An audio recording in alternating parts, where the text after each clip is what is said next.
أحفرم ويتا سماياتو ويتا مدر بحرو أبي شميم كيوم نطم زفكرو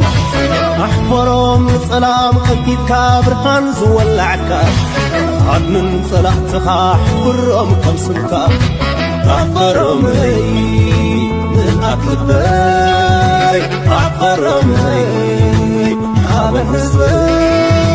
أحفرم بسحم كماميرم أطوار تخمرو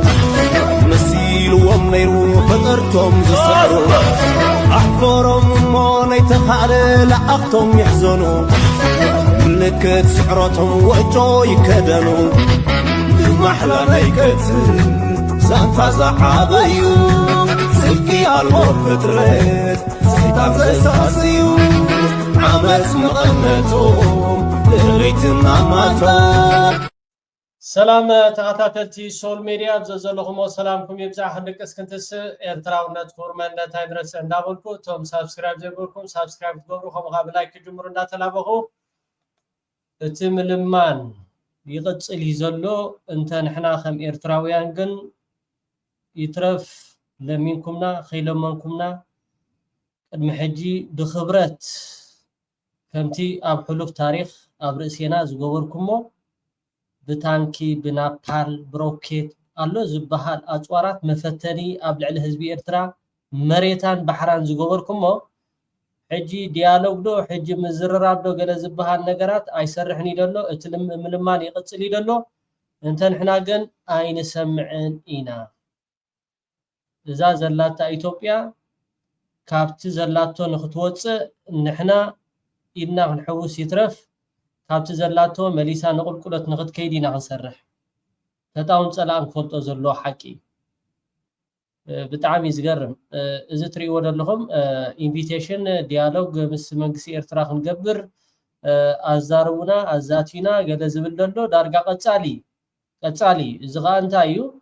أب كل الأمحرة أب كل الأوروميا زكاد دولو خينات عصعب خينات سلزغونة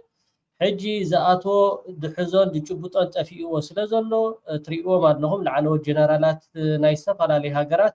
مبصحنا بإثيوبيا يكايدلو لمنتاي نزب الحتو خا ابز حلف اوانون اوروبا حبرت كما خا افريكا حبرت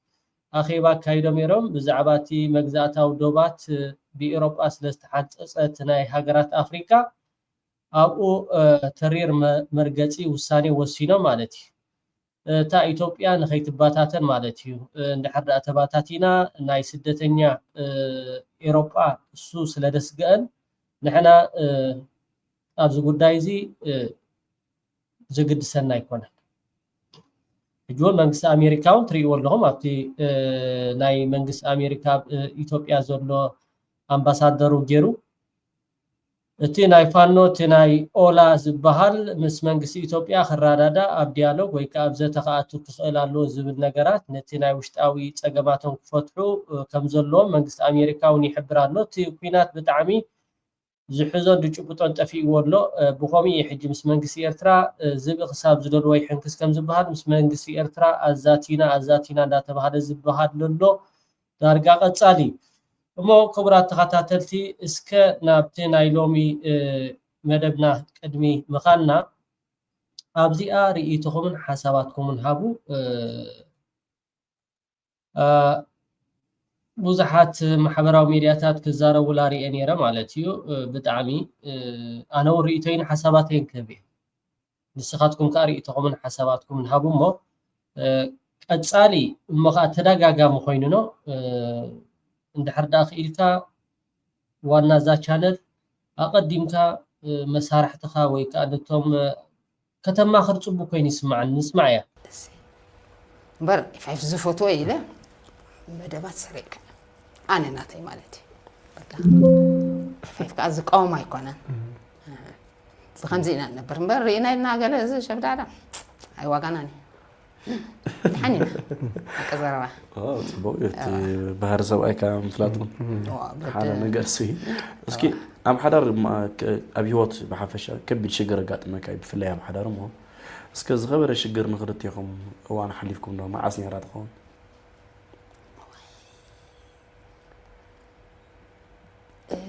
واي انا كنتي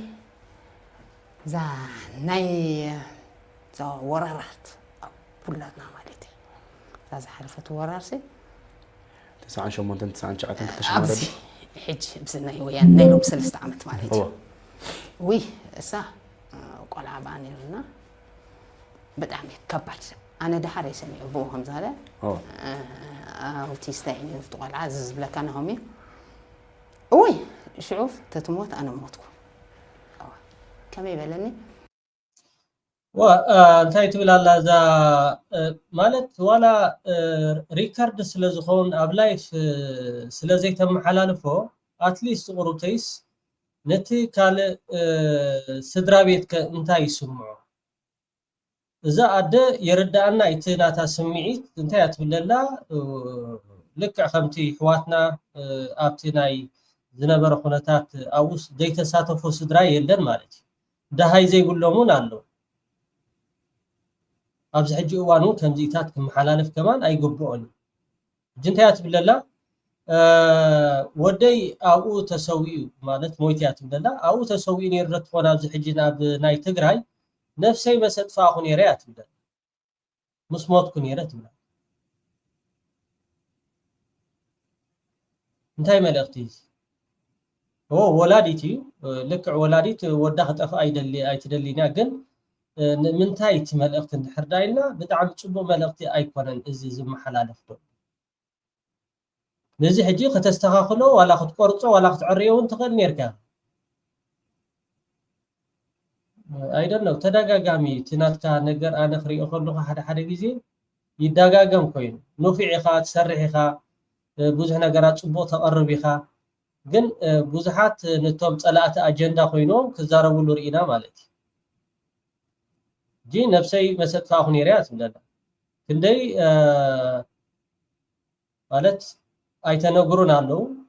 ስለዚ እቶም ስድራ ቤት ከቶም ካልኦት ከንታይ ይስምዖም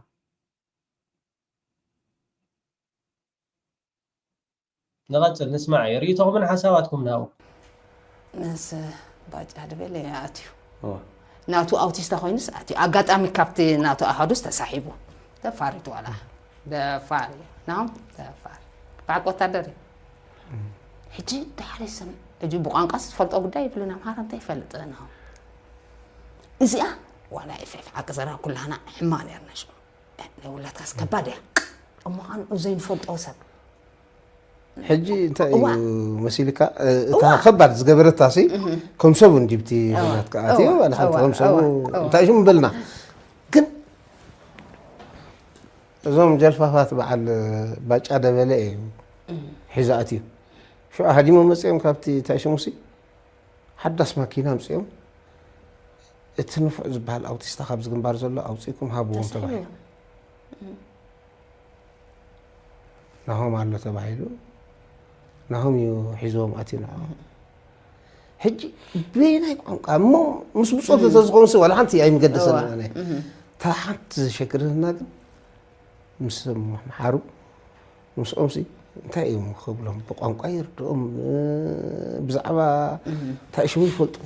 انتي كمي قرب حربتي لهنا يعني بحكي ساعه راتنا كابز 30 حادن عمت زي فكر زي وي زي اجي دهاي زبال يلن بك روماي قبيصنا هنا بك قبيصنا دمص يله دهاي يله يله مو مسمح راي خاتي سبع الباقا دبل مستم جرانالاتي حزوم اتي اجي اسم كان واحجيتي ازراربا مساعتهم طرح خاتو ايكلني سويل كاب صابيكاس كوم زبال نغراتون ايكلن اوكي ناتهم اوتيستادي ولا مساعتهم اتي نيرو خون خيلي ስለዚህ እዝን ቁጥጥርን ስለዘሎ መስአቶም ከምዚ አምጻ ቢልካ ወላ ሓደ ኣብ ዘየለሉ ነገራት ሆን ዴክ ነገር ግን ደሃያት በቃ ሕርበት ይልና ሕጂ ሰዓቱን እዋኑን አይኮነን ማለት ከምዚ አይነት ነገራት ሰዓቱን እዋኑን አይኮነን ስድራ ቤታቱን አሉ ናተን ስምዒታት ናተን ፔይን ደሃይ ፈሊጦም እዮም ብህይወቱ ሎ ስለዚህ ከምዚ ክዛረቡ ከለውስ ቁርብተይስ ጎንኻ ወይ ካ የማን ፀጋምካ ክትርኢ ፅቡቅ ኮይኑ ይስማዕ سمعتات حماق مالت هيكونن تزاربو دولو تخكل جيغا لو مالت هيكونن ግን كنزارب كلنا سيمانا صقمنا እንዳራአና حنسا دشكا صعنوا يواغاي مسرعتي زواغا دشكا صعنوا نتا ماكينه مخنياتو تاشمي يبلم بزي اللون هناكو غون لو እንደም ግን ناسون كانا يبينه هجي مزي فلطون كيدوسي زيا ናይ بحقي اጨنقاتنا نيرا زيا خبلك كله طفي بقى روماي قبيصنا هنا قبيصنا دوي دمص دايز بعلي بلو بلو حنت اوان ما ادي تقريبنا ابزا من شو مزا ما ينفع هوتيل كتمرق كلا كابزي ناخذنا ريكلام قال ملا نقبل لازم تايشم ادفرتايز نقبر كابز خيدنا جي بقاو اتينا قلت مقبل دبلعنا خل الناس تليفون تدولنس صاحبي لي هلو من ها انا نهوم يمسلنسي بزيل بيكو ادر بياتا تليفون انت يلس دربيا بلا ايتا تاونكا لهم لا بينا እንደገና نهوم يخصها بحق هو نهوم دحر خندي يدوي له شا دحر خندي كبقى كبجمر سد درجه مقله اتيم قدم له كل مقلم ساعته قال يدوي هو انا ايه بابا اي 5 انا 5 بقى انا اي 5 دحاني ولا حنت كوي تاشبي يلا انت دحون كحدز سنبل قلب لي الله خانو الله هو سكاب حج سالها هو بقى دحان صبو بار بقى ترديك الله تشاو لي بقى از كل بيتسب يتحقيني نيرو كله تحقيني نيرو بيتسبكم وجي بقى كارد غزا ابي لي شعون كله سب الله يلكم ما عاد فيستا طفي تبايل نيرو بقى تازخبدت ومعات فيساي دهاي جيرو مستبهله وخم ولادي بتعم تحوغوس يها ግን አምንታይ ኩነታቲና ከም ዝንዛረብ ዘለና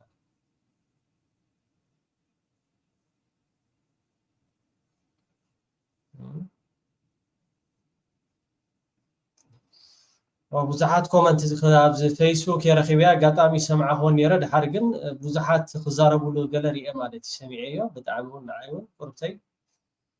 ብጣዕሚ ወዶም ወይ ካቲ ሓውና ማለት ንዓና ዝኾን ደሎ ውላዶም معنا حاونا ደስ ብለና ግን መዓልትን ሰዓትን ዕለትን ስለዘለዎ ከምዛ ዓይነት ነገራት ከብል ከሎ የማንካ ጸጋም ካንዳራኻ ክትዛረብካ ጽቡቅ ኮይኑ ይስማዓኒ ማለት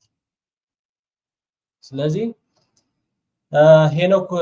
የኻሽምካ ተዘይተጋጊ ሓደ ግዜ ላይፍ ስለዘይተመሓላልፉ ብዙሕ ነገራት ክትገብሮ ትኽእል ነገራት አሉ ነዚ ነገራት እዚ ለይሊ ያቢልካ ከተብሎ ጽቡቅ ኮይኑ ይስማዓኒ ሪኢቶኩም ሓሳባትኩም ሃቡ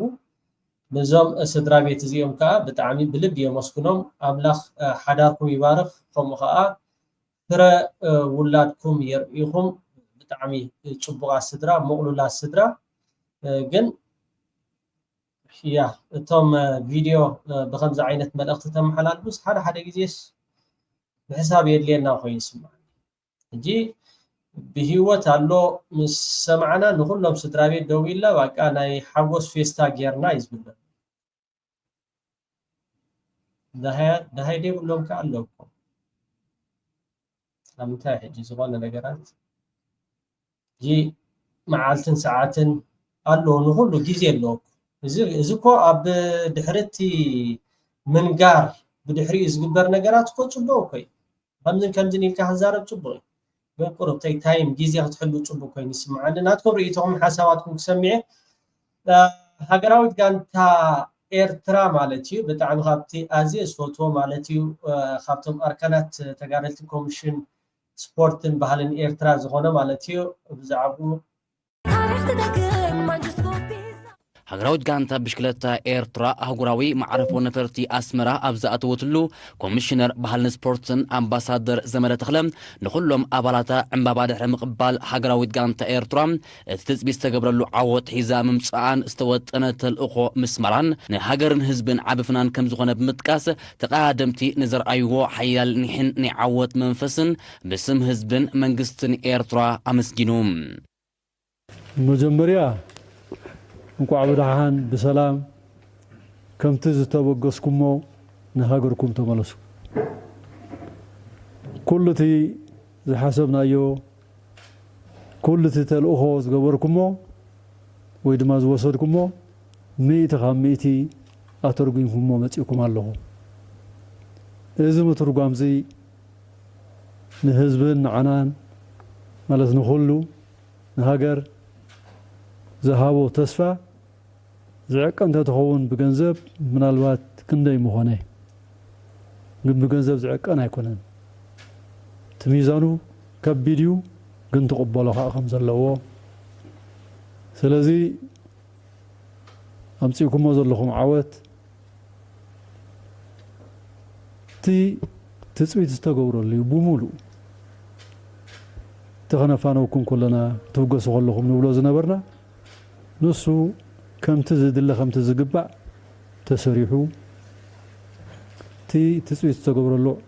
ዓወት ድማ ሒዝኩም መፂእኩም ኣለኹም ስለዚ ብሰማይ ብስም ኩልና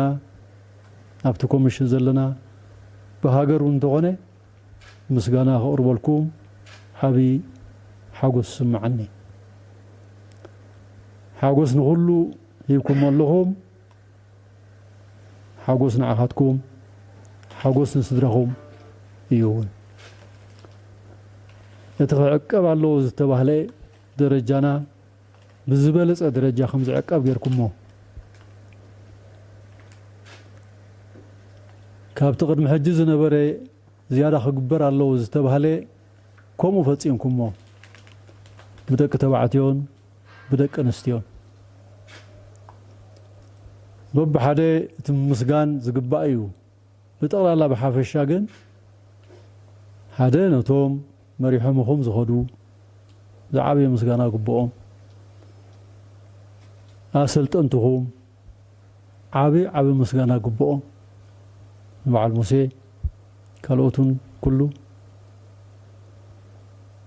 እቲ ዝተገብረ ፃዕሪ እቲ ምትሕስሳብ መዘከሪ ንጥቕሶ ዝነበርና እቲ ናይ ምትሕልላይ ብሓባር ናይ ምስራሕ ናይ ምትሕግጋዝ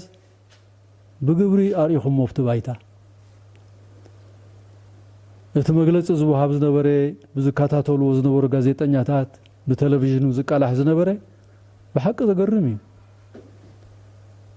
ኩሉ እቲ ዝግበር ዝነበረ ስራሓት ውሁድ ስራሓት ናይ ክኢላታት ስራሕ ናይ ምትሕግጋዝ ስራሕ ከምዚ ኢሎም እዮም ዝገልፅዎ ነይሮም ኣብቲ መወዳእታ ዝተረኣዩን ክልተ ኤርትራውያን ንቅድሚት መፂኦም መን ይኽስዕር ክቃዳዶም እዮም እናበልና ኢድ ብኢድ ተተሓሒዞም ኣትዮም ተራእዩ ይፈልጥን ከምዚ እቲ ሓድነት እቲ ብሓንሳብ ክሰርሑ ናይ ምውዓል መግለፂ ዝዓብየ እውን ነይሩ ኢሎም ዝገልፅዎ ስለዚ ኩሉ ተጠቃሊሉ ክረአ ከሎ ኣብዚ እዋን እዚ ረኺብናዮ ዘለና ዓወት ብሳላ ፃዕሪ ናትኩም ብርሃፅ ናትኩም ምድኻም ናትኩም ብናትኩም ኒሕ ደቂ ኣንስትዮን ደቂ ተባዕትዮን ማለት እዩ ብደቂ ተባዕትዮ ጥራይ ይዛረብ ኣለኹ ከም ተኣበልና ተዘየሎ ግን ንኩሉ የድብል ዘለኹ ማለት እዩ ስለዚ እንደገና ሓጎስ ሂብኩምና ኢኹም ሓጎስ ረኸቡ ይብል ስለዚ ፅባሕ ብዝያዳ ክንራኸብ ኢና ኣብ ድኻም ስለ ዘለኹም ንኸተዕርፉ ዝግባኣኩም እዩ ሕጂ ስለዚ ፅባሕ ንራኸብ ፅቡቕ ለይትግበረልኩም ፅባሕ ከዓ ብፅቡቕ ኣራኸበና ብሓፈሻ ግን ብጠቕላላ የቐኒየልና ብለኩም የቐኒየልና ብትኽክል ንስኻ እውን ዕድመን ጥዕና ንሃብካ ኣያና ካብቶም ብጣዕሚ ክቡራት ኣርካናት ዕድመን ጥዕና ንሃብካ ዓወት ናይ ደቅኻ ከምዚ ተጓናፂፎም ክመፁ ከሎ ብጣዕሚ ደስ ደብል እዩ ስፖርት ኮሚሽን ኤርትራ ከዓ በቲ ትሰርሕዎ ዘለኹም ከይተሓለልኩም ናትኩም ፍረ ክሳብ ዝኾነ ከዓ ንስኻትኩም ዓቲብኩም በቲ ትሰርሕዎ ዘለኹም ስራሕ ግድን እዩ ፍሬኹም ክትሓፍስሞ ብጣዕሚ ደስ ደብል እዩ ክቡራት ተኸታተልቲ ሶል ሚድያ ናብቲ ዝቕፅል መደብ ናብኡ ከብለኩም እየ ኩላትኩም ላይክ እንዳገበርኩም ናብ ኩሉ ንክባፅሕ ከዓ ሸር በልዎ ብጣዕሚ ጥዑም ብሽራት ተሰሚዑ ኣሎ ብወገን ደቡባዊ ቀይሕ ባሕሪ ካብ ክልል ዓፋር ብብዝሒ ከባቢ 39 ዝብዝሖም ማለት 39 ዝብዝሖም ናብ ኤርትራ ኣትዮም ከም ዘለው ይሕበር ኣሎ እቲ ዜና ብጣዕሚ እቲ ሰራዊት ናይ ፌደራል ኣብ ዝሓለፈ እዋን ላዕለዋይ በዓል ስልጣን ሓደ ብርጋዴር ጀነራል ናብ ክልል ኣምሓራ ናብ ፋኖ ከም ዝተሓወሰ ምስ ፋኖ ኮይኑ ንክዋጋእ ሰራዊት ሒዙ ሱሳ ከም ዝተሓወሰ እዩ ዝሕበር ዘሎ ሕጂ ከዓ ዝወፅእ ዘሎ ሓበሬታ 39 ዝብዝሖም ብወገን ደቡባዊ ቀይሕ ባሕሪ ካብ ክልል ዓፋር ተበጊሶም ናብ ኤርትራ ኣትዮም ከም ዘለው እዩ ዝሕበር ዘሎ እዞም 39 ኣባላት ናይ ምክልኻል ናይ ኢትዮጵያ ዝነበሩ ምዃኖም እዩ እቲ ሓበሬታ ዝወፅእ ዘሎ እዛ ኢትዮጵያ እዚኣ ዳርጋ መብዛሕትኣ እንድሕር ዳርኢናያ ካብ ኢድ ቁፅፅር ፌደራል እንዳኾነት እያ ትኸይድ ዘላ እዚ ከዓ እንታይ ዘርእየካ እንድሕር ዳኢልና እዚ ጉያ ናይ ጀነራላትን ናይ ላዕለዎ ሰበስልጣናት ብብዝሒ ናብ ኢትዮጵያ ዝገብርዎ ዘለው እቲ ሃገር ናይ ምብትታን ገፃ ስለትኸይድ ዘላ ንዓ ንምርዳእ ወይ ከዓ ንዓ ንምባል ምስ ኤርትራ ሽምግልና ዶ ከምቲ ኣብ መጀመርታ ከሪአኩም ፀንሓኹ ሽምግልና ገለ እንዳተባሃለ ዝዝረብ ዘሎ ነዚ ንምዕባስ ሂወት ወይ ከዓ ትንፋስ ንምሃብ ብኢትዮጵያ ዳ እምበር ኢትዮጵያ ንዓና ንኤርትራውያን ኣገዳሲት ሃገር ኣይኮነትን እምበሽ ደመኛ ፀላኢት ህዝቢ ኤርትራን ሃገር ኤርትራን እያ እዚ ክሳብ ዝኾነት ከዓ ብጣዕሚ ዜና ዓወት እዩ እዚ ብጣዕሚ ኩላትኩም ተኸታተልቲ ሶል ሚድያ ከዓ ናብ ኩሉ ንክባፅሕ ሸር በልዎ ብዝተኻለኩም መጠን ከዓ እቶም ናይ ፌደራል ሰራዊት ፖሊስ ምልሻ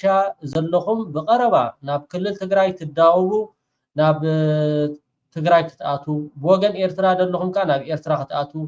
ብወገን ናይ ኣምሓራ ዘለኹም ከዓ ናብ ፋኖ ኢድኩም ክትህቡ ከምኡ እንዳገበርኩም ሂወትኩም ከተድሕኑ በዚ ጋጣሚ ፃውዒትና ነቕርብ ሂወትኩም ኣድሒንኩም እቶም 39 ሰባት ብሰላም ናብ ደቡባዊ ቀይሕ ባሕሪ ኣትዮም ኣለው ብጣዕሚ ደስ ደብል እዩ ብጣዕሚ እቲ ናትኩም ሕልሚ ብጣዕሚ ሰይጣናዊ ሕልሚ ስለዝነበረ ክሰጠኩም አይክእልኒ ብርሃኑ ጁላ በአማራ ክልል የህዝቡን የመብት ጥያቄ ካባ በማድረግ ፍላጎቱን በኃይል ለማሳካት የተንቀሳቀሰው ኃይል ላይ እየተወሰደ ባለው እርምጃ አመርቂ ውጤት መመዝገቡን ገልጸዋል። የመከላከያ ሰራዊቱ እዚ ቅድሚ 3 ዓመት ፋኖ ኣብ ዝጅምረሉ ዝነበረ እዋኒ ንላቃቁሞም ኣለና ንኣራርዮም ኣለና ስለዚ ኃይል ላይ እየተወሰደ ባለው እርምጃ አመርቂ ውጤት መመዝገቡን ገልጸዋል። የመከላከያ ሰራዊቱ ጥበብ በታከለበት ወታደራዊ እንቅስቃሴ ተከስተው የነበሩ የጸጥታ ችግሮችን እየቀረፈ መሆኑንም ነው የተናገሩት። የኢትዮጵያ መከላከያ ሰራዊት አማራ ክልል ሰሞኑን የተፈጠረውንና ሸኔ ቀደም ብሎ የፈጠረውን ችግር የማስተካከል ስራ ነው እየሰራ ነው ያለነው። ሁለቱም ስራ ደግሞ በጣም ጥሩ ሄዷል። ስጋት ወደማይሆን ደረጃ ወርዷል። የመለቃቀም ስራ እየተሰራ ነው። ወንለቃቅሞም ንኣራርዮም ኢና ደለና ክብል ተዛሪቡ ነይሩ ሕጂ ከዓ ሸምጉልና እንዳተባሃለ ዘረባ ክዝረብ ንሰማዕ ኣለና ማለት እዩ። ፋኖ ምስ ናይ ፌደራል ሰራዊት ኣራይ ክቡራት ተኸታተልቲ ሶል ሚድያ ላይክ እንዳገበርኩም ናብ ኩሉ ንክባፅሕ ከዓ ሸር በልዎ። ናይ ስዑድያ ብጣዕሚ ካብቲ ኣዝዩ ደስ ደብል ምስ መንግስትን ህዝብን ኤርትራ ካብተን ፅቡቅ ዝምብና ዘለወን ሃገራት ዓረብ ኮይና ስዑድ ዓረብ ኣብ ዝሓለፈ መዓልታት ማለት እዩ ናይ ስዑድ ዓረብ መራሒ ናብ ኣሜሪካ ድሕሪ ምኻዱ እቲ ኣብ መንጎ ኣሜሪካን ስዑድ ዓረብን ዝነበረ ልክዕ ከም ኔቶ ኣብ ናይ ተኸባቢ ናይ ቀይሕ ባሕሪ ከዓ ካብተን ፀለውቲ ሃገራት ከም ምዃና መጠን ኣብዚ ሕጂ እዋን ከዓ ምስ መንግስትን ህዝብን ሃገርን ኤርትራ ኢድን ጓንትን ኮይና ንክትሰርሕ ኣብ ቀይሕ ባሕሪ ዘለዋ ታራ ከዓ ቀሊል ኣይኮነን ካብተን ኣለዋ ዝበሃላ ሃገራት እያ። እዚ ኮይኑ ከብቅዕ ሕጂ ዝኾነት ኣባል ናይቲ ኣብ ቀይሕ ባሕሪ ዘለዋ ሃገራት ዘይኮና ዝኾነ ምትእትታው ይኹን ናይ ግዳም ዝግበር ነገራት ስዑድ ዓረብ ከም ዘይትቕበሎ ምስ ኤርትራ ከዓ ካብቲ ዝነበሮ ብዝበለፀ ኣብ ዝተፈላለየ ነገራት ኣብ ዕደና ኣብ ወርቂ ኣብ ዝሓለፈ እዋን እውን ብዙሕ ነገራት እውን ክግለጽ ፀኒሕና ኣሎን እቲ ዝተባሃለ ዳርጋ መብዛሕትኡ ኣብ ምጅማር እዩ ዝርከብ ካብቲ ናይ ዕደና ግን ሓንቲ ካምፓኒ ናይ ወርቂ ኣብ ናይ سعود عرب أب بشا كم زلا يحبر إذا سعود عرب بتعمي كابتي أزيدس دبلكا حدا نجر إذا إثيوبيا تجورو زلا عندرا نايمت الرشا مختمتها تغيروا له خمتي أقدم بلا قلت زولته مالتي إثيوبيا خاب كأي بحري أفدقة تركب جمل بعين مرفق تحلف يقلل زعينه الزبل ملأخت محلاليفان يراقد محجي حجي خاص سعود عرب زخونت أبقى بحري هاجر كابتن هاجرات زي كونت أبتن أي بحر زقبر نجرات سعود عرب كم زي تقبلو زخ أنتايو دايركت ولا لإثيوبيا كنت زي بالكا بتي إثيوبيا تجورو زلا ليتن معلتن سلازي إثيوبيا عابد صفيعتي أب زحلف أوانون منيستر وصا غدايات ناي سعود عرب ناب إثيوبيا غعزو أب زكايدو الأوان ساعتنون إثيوبيا أطنقيق نيرو حجي زي ناي أمريكا إد تحويسو سعود عرب كا بتزغبرتو أب ناي إنفست ناي 1 تريليون مس أمريكا كل نجر تدماميرو تتصلوا أب إد سعود عرب كمون بمجد أمريكا كركر ناتا ويكا كلبي تا إثيوبيا مالتيو تاخد جبرة تخيل كندينا كي تجبر بوزح نجاراتي ولاتي أبز محبراو ميديا بحر زبلوز نورو لومي دارجا محبراو ميديا توم العلوت سبستانات أفهم حيزو مالو إذا أنت ينحر دايلنا بعد سعود عرب زت أوت أدلوا تراك اللي لا يكونن تقول دايك خمزلو ديكونا غطل كابت زنبورو مس منقسن هزبن إيرترا صبوغ زندنا نابتي زبرخ درجة نخخيد كأسعود عرب عاتي باخسر حل مغانا يزحبر دلو بوغن قبطون انتقونا لك خمزناي سعود عرب مرقز إزولوا كمون ناب جبوتي بوغن ناي جبوتي نسالاس عامت حانتي ودب سعود عرب كم خاء قبط خاء حانتي ودب ناي سعود عرب التخول النبرات زاعتنا إثيوبيا من يفتش شاخد حلفه مالتي التخول النبراتنا إثيوبيا زاعتو من يفتش شاخد حلفه وناي سعود عرب إن حرداتي بوتاتي كل نجار نسالاس عامت إن حردات تخارياتو بو زاعتو زوج نبرات نا إثيوبيا خابو تؤتون توصو نبرات سعود عرب يخلو فتش شاخد أتو مالتي إذا نتصتا ناي تي زوبا بتعمل حجازين عنا خمير تراويان سلازي إثيوبياويان معارخ ندي التي دبلوماسي عندها ختكاين وصنحهم 150 كسارة قاتيمكم زي أمانغو سعود عربن إيرترانجن كابت زنبرة بزبر رخ قصل مغانو زوج زول حبريتاتاتي أب عندنا درو تجمير له أب كال نجاراتون يا هجي كنا فتت كبرى تخاتاتلتي كلاتكم لايك بوغار ناكل نخبات حشربلو يغني لي بزعبات شمدو لدتو ايالو استزاربو نابو خبلكم سسناي አልተቀበልነውም የሚል ምላሽ የሚሰጡበት ማብራሪያ የሰጡበት አጋጣሚ ነበርና አሁን ግን የትግራይና የኤርትራ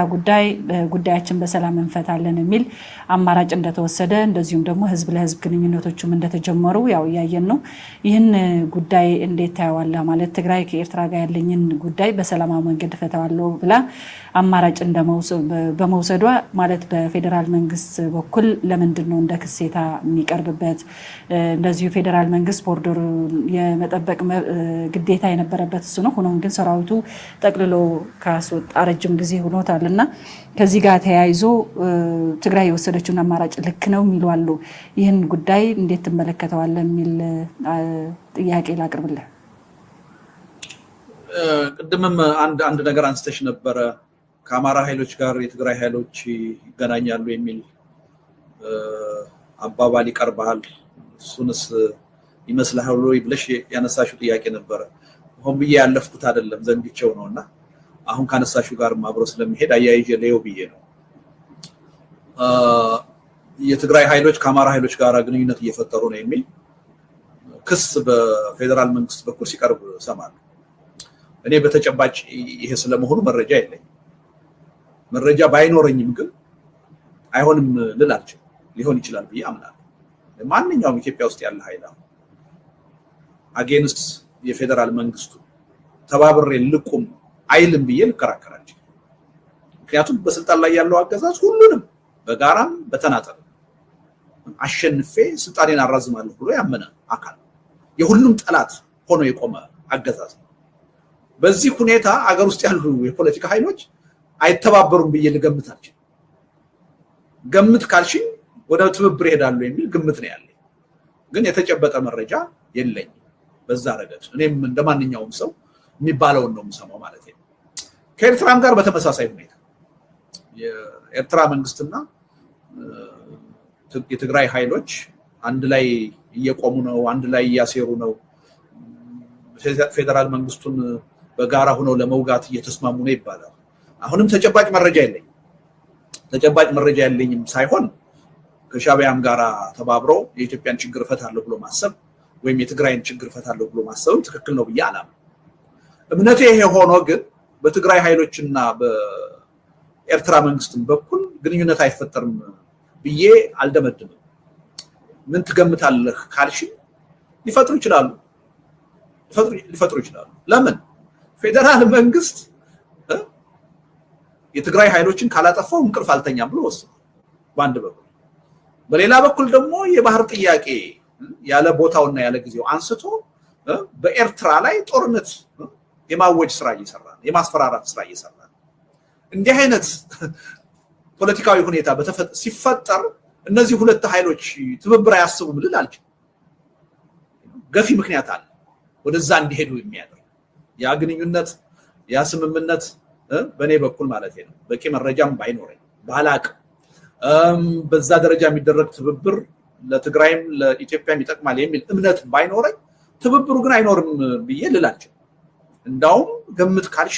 የመሆን እድሉ ሰፊ ነው የሚል እምነት ነው። ይሄ በስልጣን ላይ የተቀመጠ መንግስት ይሄን ነው ማወቅ ያለበት። በምንም ተአምር ይገናኛሉ፣ ወዳጅ ይሆናሉ፣ ይተባበራሉ የማይባሉ ኃይሎችንም የማስተባበር አቅም ያለው። ያ አቅም ከየት ነው የሚመነጨው? ሁሉንም አጠፋለሁ የሚለው አስተሳሰቡ ነው ያን የሚፈጥር። ስለዚህ ለዛ ትብብር ዋናው ተጠያቂ ለኔ ማንም አይደለም። ትብብር የሚፈጥሩት ኃይሎች አይደሉም ዋናው ተጠያቂዎች። እነሱማ የህልውና ፈተና ገጥሟቸዋል። የህልውና ፈተና ውስጥ የወደቀ አንድ ኃይል ከማንም ጋር ሊተባበር ሊል ይችላል። ዋናው ተጠያቂ ሁሉንም ካላንበረከው፣ ሁሉንም ካላሸነፍ አልተኛም የሚለው የፌደራል መንግስቱ ነው ተጠያቂ። ስለዚህ አሁን ይሄ መንግስት በዚህ መልኩ ጦርነትን እንደ አንድ ያገዛዝ መሳሪያ እየተጠቀመ ለምን አጌንስትን የተተባበራላችሁ ብሎ ሊወቅስ አይችልም። ራሱን ነው መጠየቅ ያለበት። ለምንድን ነው እነዚህ ኃይሎች እየተባበሩ ያሉት? ትናንት ከትናንት በፊት እንደ ጠላት ይተያዩ የነበሩ ኃይሎች እርስ በርስ እንደውም ግጭት ውስጥ አለመግባባት ውስጥ የነበሩ ኃይሎች ዛሬ ከኔ በተጻራሪ ቆመው ለምንድን ነው የሚተባበሩት ብሎ ራሱን መጠየቅና ለዛ ተገቢ መልስ ነው መስጠት ያለበት። ዋናው ምክንያት ራሱ የፈጠረው ችግር። ስለዚህ አሁን በኤርትራና በትግራይ የሚለው በነገሮች ላይ የህዝብ ግንኙነትም በጣም አጥብቄ ነው የምደግፈው። የማንኛው እዚህ አካባቢ ያለ ህብረተሰብ ከጎረቤቱ ጋር መግባባት አለበት፣ መስማማት አለበት የሚል እምነት አለ። ስለዚህ በኤርትራ ህዝብና በትግራይ ህዝብ ደረጃ የሚካሄድ የህዝብ ለህዝብ ግንኙነት አንደኛ ዘግይቷል ነው እንጂ የምለው አሁን ተጀመረ ከተባለ እኔ አልቃወምም። ህዝብ ለህዝብ ግንኙነቱ መጠናከር አለበት የሚል እምነት ነው ያለው። أحفرم ويتا سمايات ويتا مدر بحرو أبي شميم كيوم نطم زفكرو أحفرم سلام أكيد كابرهان زولعكا عدن صلاحتك أحفرم كم سنكا أحفرم لي من أكبر أحفرم لي أبن حزبي أحفرم بسحم كماميرم أطوار تخمروا نسيل ومنيرو فطرتم زسعروا أحفرم